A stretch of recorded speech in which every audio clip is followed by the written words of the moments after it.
soumis à une discussion commune. Le 313 n'est pas défendu. Donc le 177 n'est pas défendu. 246. Ah. Donc le 177. Monsieur Cherki. Vous voyez qu'un éléphant, ça peut être extrêmement discret, Monsieur le Président. Alors, je voudrais commencer la discussion sur une série d'amendements qui vont tous avoir lieu à la manière de financer l'APD, l'aide publique au développement. Je voudrais quand même juste dire à la Commission une chose qui n'est peut-être pas suffisamment su, et ça me fait mal au cœur de le dire, mais nous pouvons encore peut-être le corriger. Mais en 2011, dernier exercice budgétaire, on va dire, de la précédente majorité de droite, l'aide publique au développement représentait 0,46% du RNB. Aujourd'hui, au moment où je vous parle, à l'heure où je vous parle, et en intégrant la hausse qui est prévue dans le budget, l'aide publique au développement représente 0,37% du RNB. Donc sous notre majorité, le pourcentage du revenu national brut consacré à l'aide publique au développement a reculé. C'est un problème. En tout cas, moi, dans la filiation politique dans laquelle je m'inscris, c'est un problème. Et c'est un problème pas simplement en pourcentage, c'est un problème aussi en chiffres.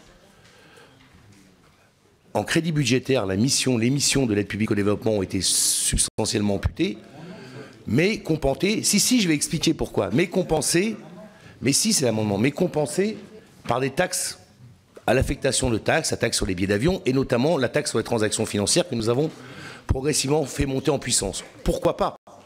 Moi, je regarde le volume total de l'aide qui est donnée dans le cadre de l'APD, peu importe les canaux financiers pour lesquels on arrive à les enclencher.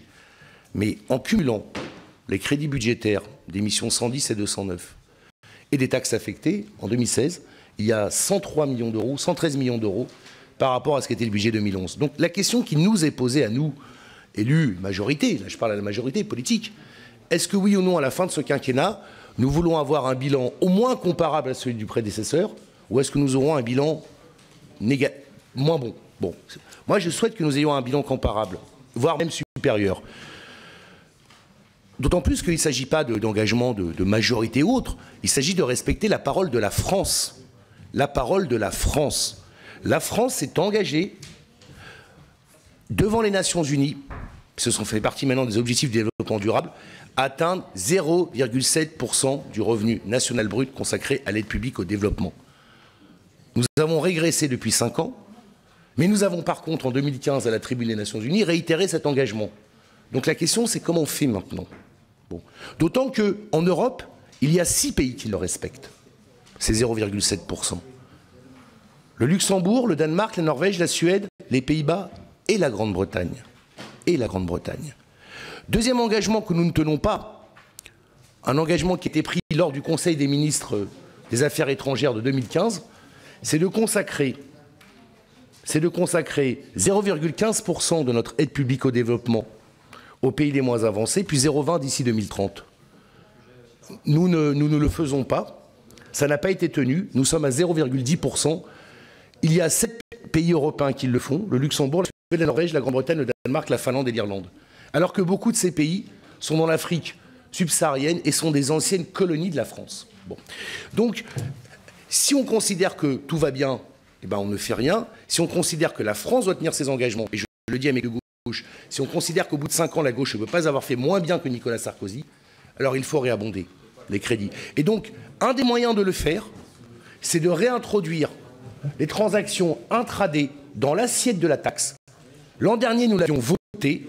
Le ministre nous vous avait demandé de le décaler l'effet budgétaire. Nous avions suivi la parole du ministre et le Conseil constitutionnel nous avait censuré.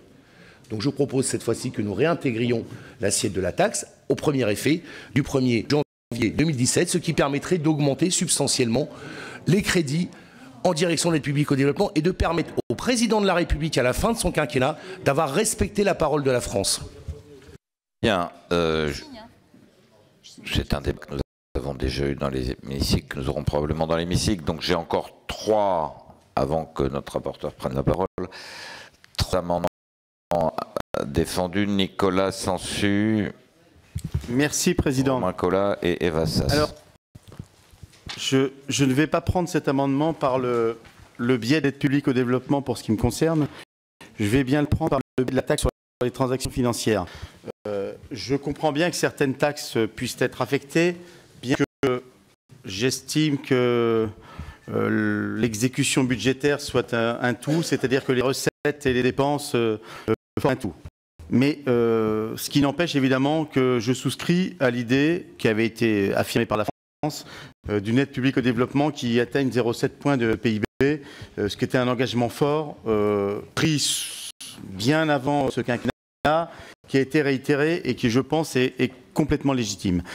Si je le prends sous le biais de la taxe sur les transactions financières, c'est qu'à mon sens, cette taxe, en l'élargissant aux opérations intraday, permet, alors je vais aller même très loin, permet de diminuer la spéculation et donc la financiarisation de l'économie. Et un des objectifs de cette taxe en l'élargissant, c'est bien entendu de faire autant que faire se peut, de diminuer cette financiarisation et même de la voir s'éteindre. Ce serait le bonheur ultime. Donc c'est ça l'objectif aussi de cet amendement, à la fois qui peut être avoir un peu de rendement pour l'aide publique au développement, mais dans l'autre sens aussi, montrer qu'on peut financer autrement notre économie. Et je rappelle, excusez-moi Président, je vais essayer d'être très court, et je rappelle que cet amendement, cette disposition avait été votée l'an passé, qu'elle a été cassée par le Conseil constitutionnel. Je ne souhaiterais pas qu'en sortant du débat budgétaire, on se dise que le gouvernement savait que l'année passée, le Conseil constitutionnel allait le casser et c'est pour ça qu'il l'avait laissé passer. Donc je ne doute pas que le gouvernement, comme la Commission, le laissera passer à nouveau. Non, mon cher collègue, vous étiez comme moi dans l'hémicycle.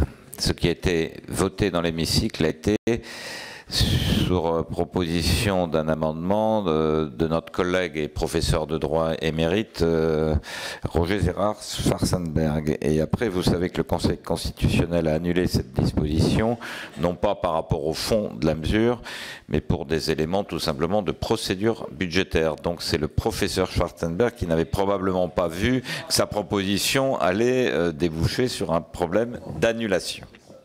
Bien, la parole est à Romain Colas.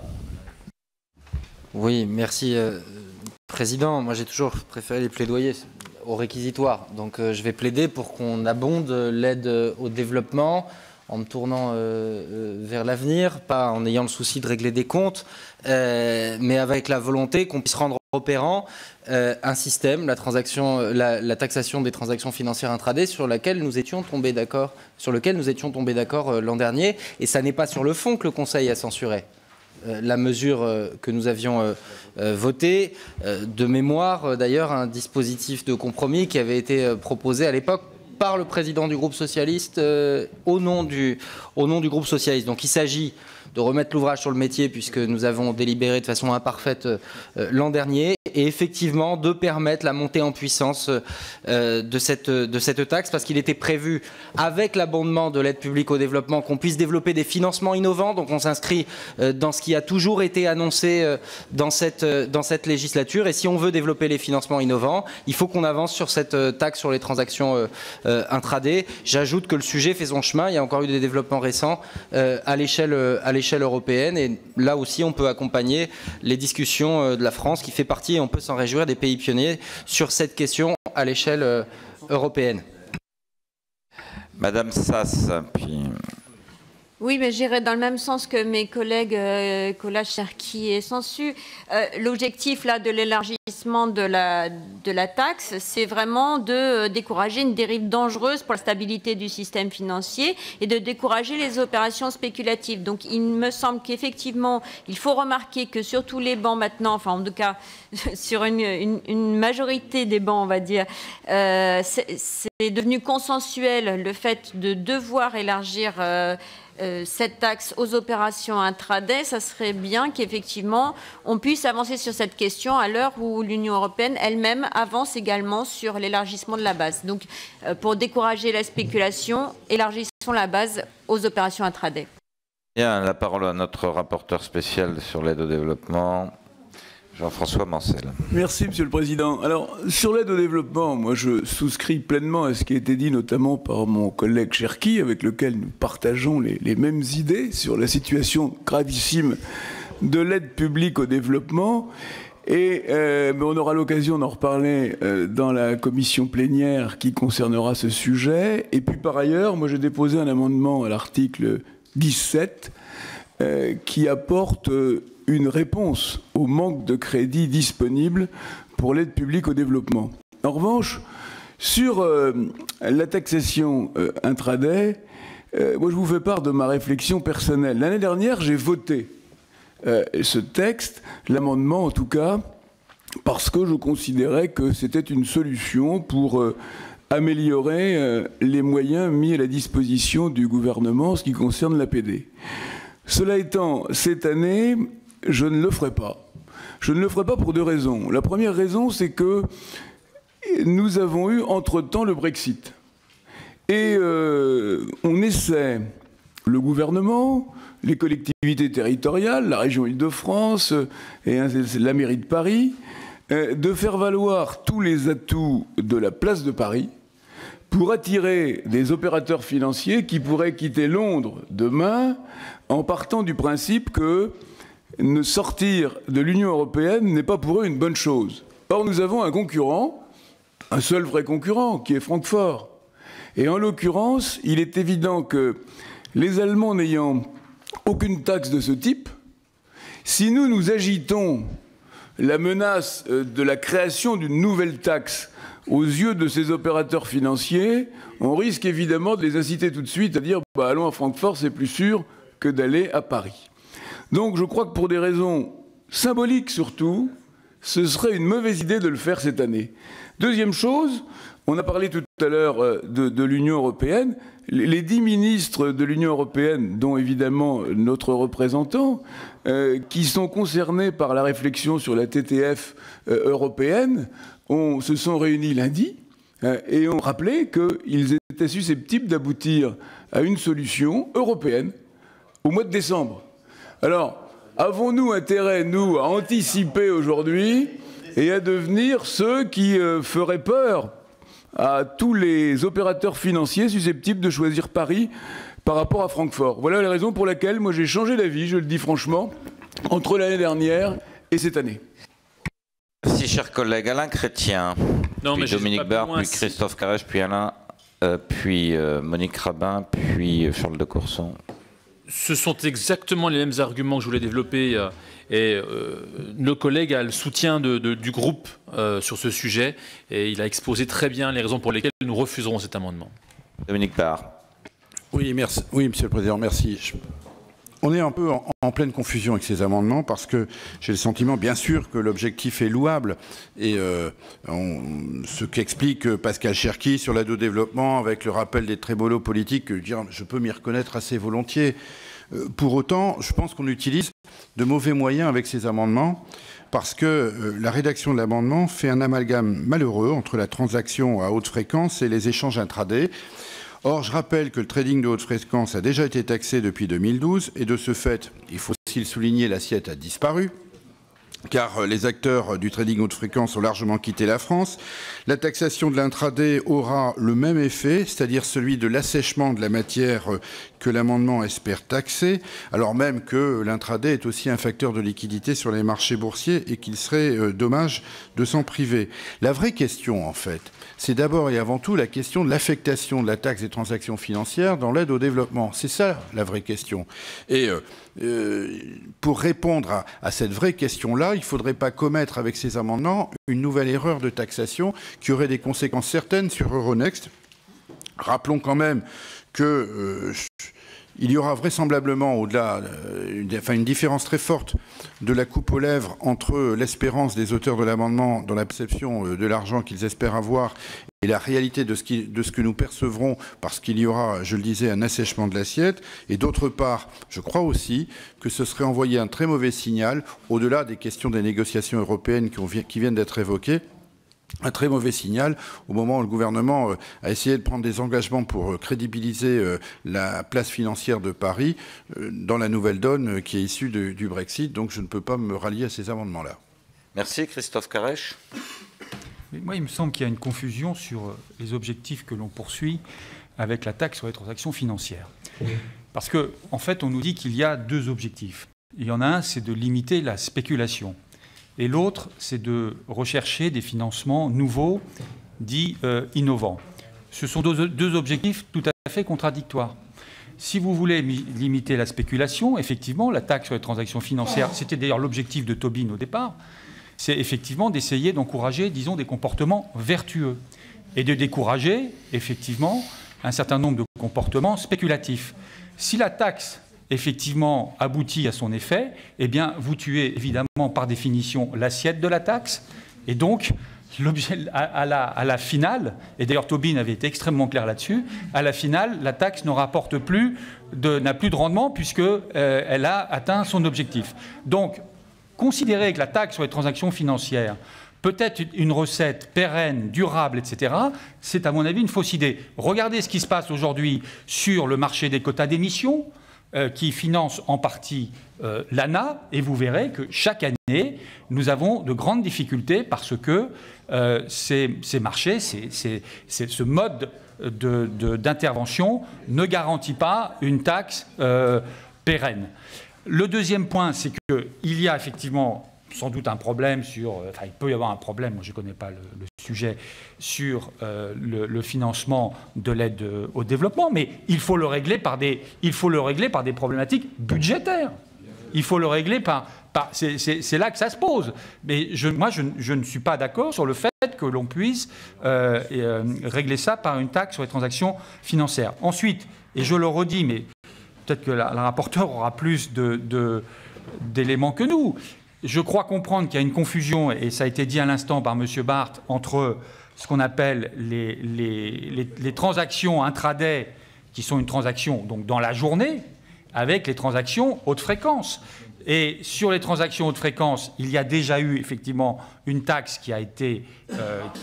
peut-être qu'il faut la regarder, je ne dis pas le contraire, mais là vous êtes en train de confondre deux choses qui sont de nature différente, et sur l'intraday, un marché a besoin de contrepartie. Je suis désolé de vous le dire, sinon il n'y a plus de marché. Donc à partir de là, je crois que c'est très difficile d'intégrer l'intraday dans l'assiette. Enfin, dernier point, ça a été dit par M. Collat, il y a une discussion au niveau européen. Je crois que cette discussion avance. Le commissaire, donc Pierre Moscovici, a dit il y a très peu de temps, il y a eu une réunion au niveau européen avec les 10 pays qui sont concernés. Le commissaire est sorti en disant nous avançons et nous allons aboutir à des résultats. Moi, je ne vois pas pourquoi nous prendrions un certain nombre de positions et nous définirions, un certain nombre un certain nombre de positions dans la loi de finances, alors que peut-être demain, nous allons avoir une décision au niveau européen qui nous amènera d'ailleurs peut-être à revoir ce qu'on a fait. Donc je suggère, pour parler clairement, qu'on attende de voir ce qui va se passer au niveau européen et pour prendre un certain nombre de décisions. Très bien. Monique Rabin.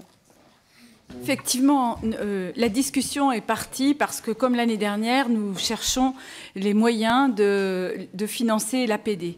Mais je rejoins complètement ma collègue Eva Sas et d'autres collègues pour dire que nous pourrions en profiter pour limiter la spéculation. J'ai entendu des arguments sur le fait que, dans le contexte du Brexit, ce serait un très mauvais signal à donner par rapport à l'attractivité de la place de Paris. Je voudrais simplement rappeler que la taxe britannique sur les transactions financières existe depuis très longtemps. Elle taxe les achats d'actions d'entreprises britanniques à 0,5% et ça n'a jamais empêché Londres d'être une des principales places financières. Donc je ne pense pas que nous devions craindre cela. Deuxièmement, et la France et l'Allemagne font partie des 10 pays qui viennent de parvenir à un accord. Donc si nous nous appuyons sur cet accord qui daterait donc du 10 octobre, nous n'avons donc pas non plus à craindre la concurrence de l'Allemagne en la matière.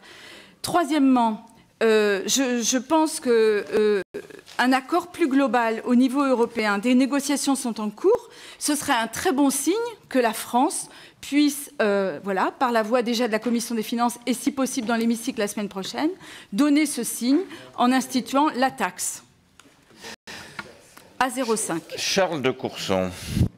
Chers collègues, alors, quel est le but? Lutter contre la spéculation? Eh bien, très bien. Faites-le. Il n'y aura plus de spéculation en France. Elle se délocalisera simplement ailleurs. Bon, c'est d'ailleurs ce qui s'est déjà passé sur la haute fréquence. On l'avait dit. Bon, mais si.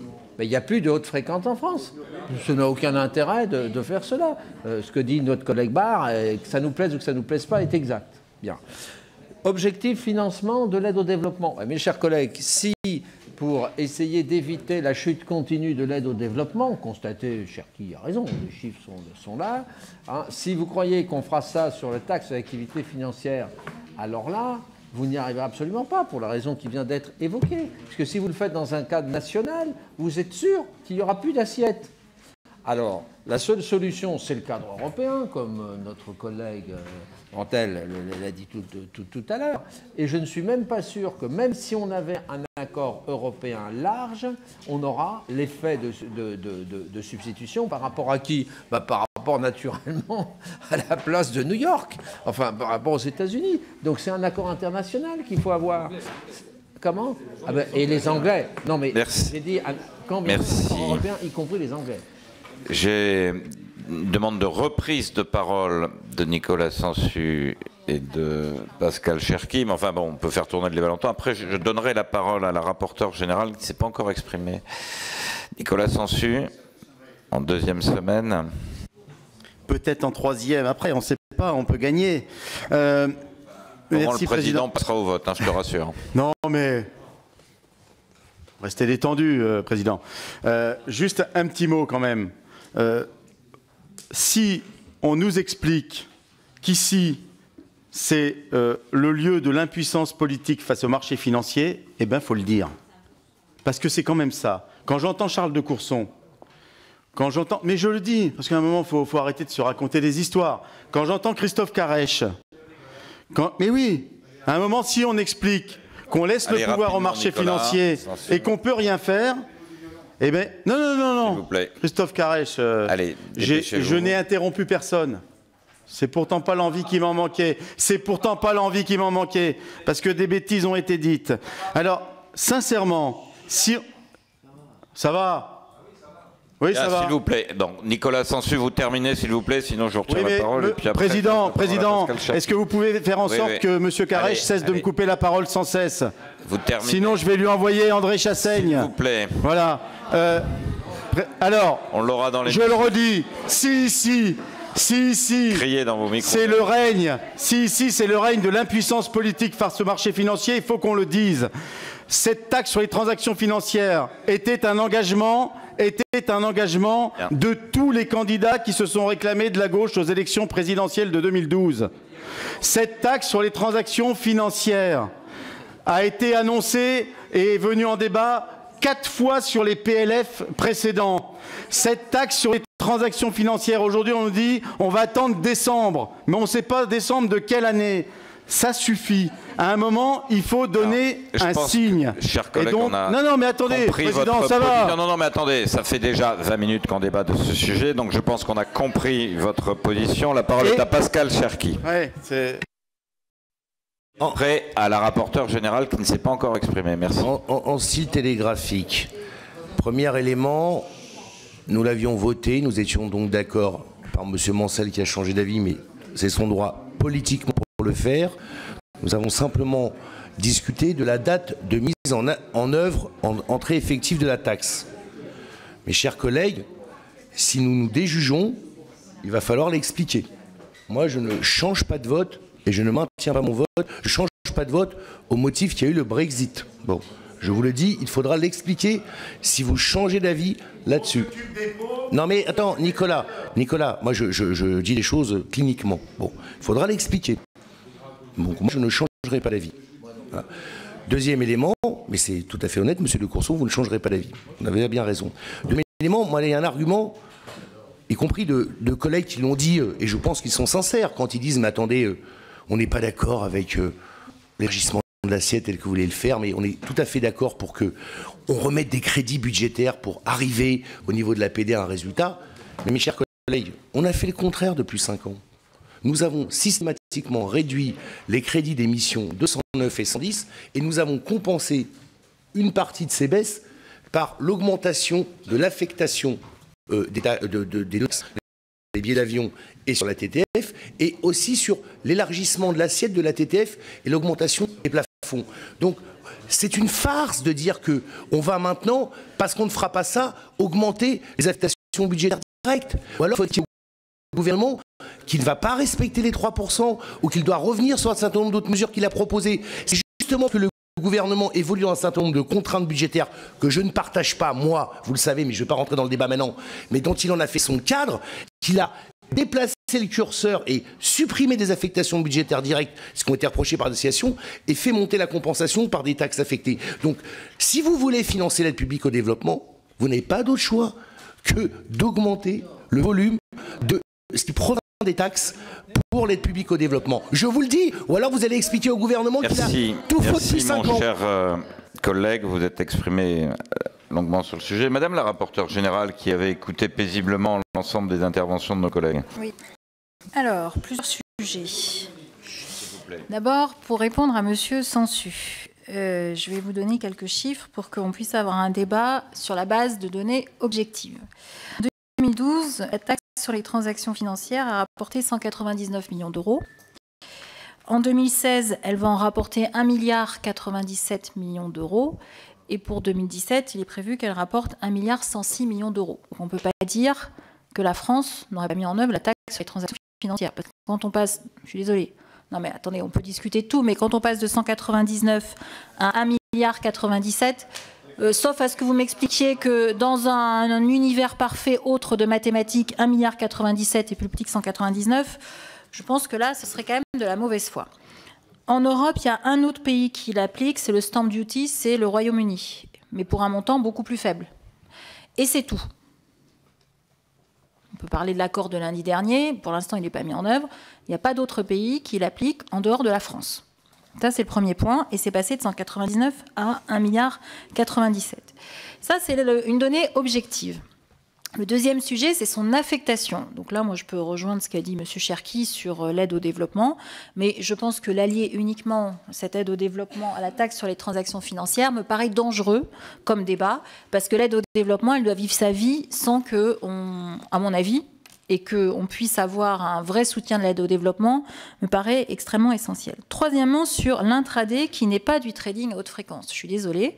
Dans la journée, vous pouvez très bien, tranquillement, sans que ça passe par de la milliseconde, vous achetez une action Alcatel parce que vous avez un client qui vous la demande, vous en achetez 100, et puis dans la journée, vous avez un autre client qui voudrait en vendre 10, et bien votre net à la fin de la journée, c'est 90. Et vous payez la taxe, vous allez à la chambre de compensation, vous payez la taxe sur les 90.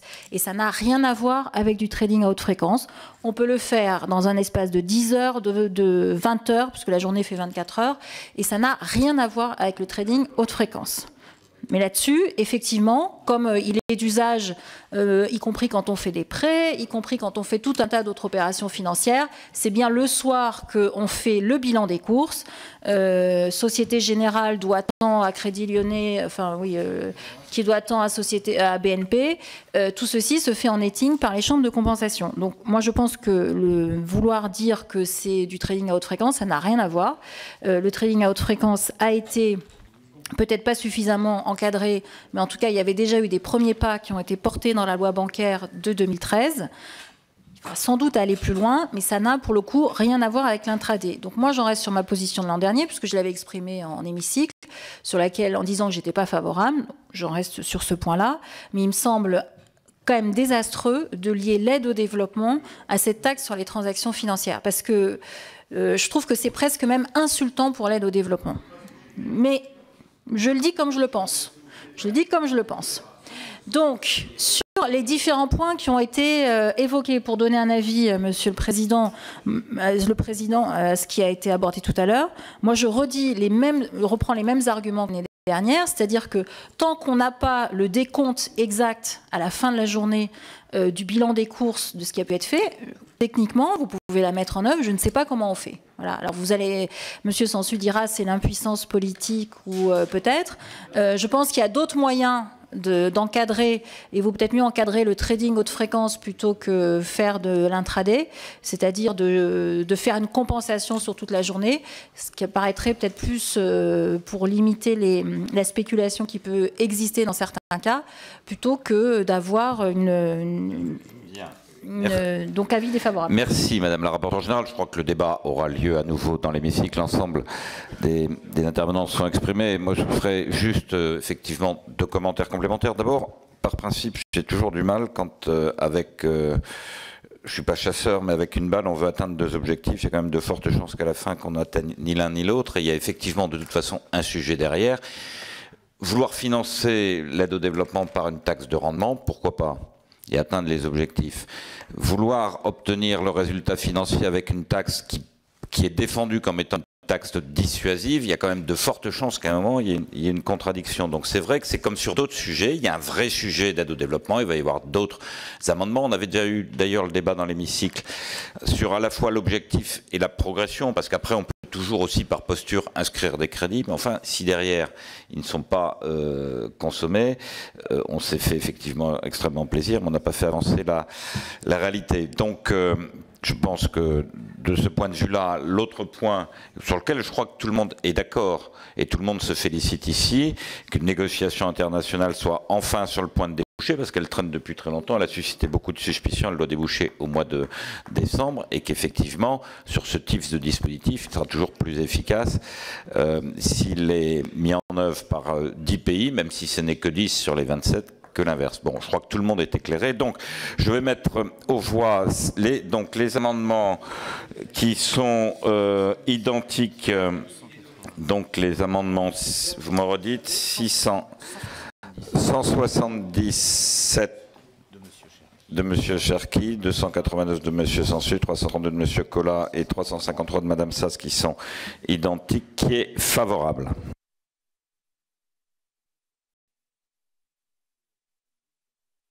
Et défavorable, les amendements sont rejetés. Monsieur le Président, vous reprenez.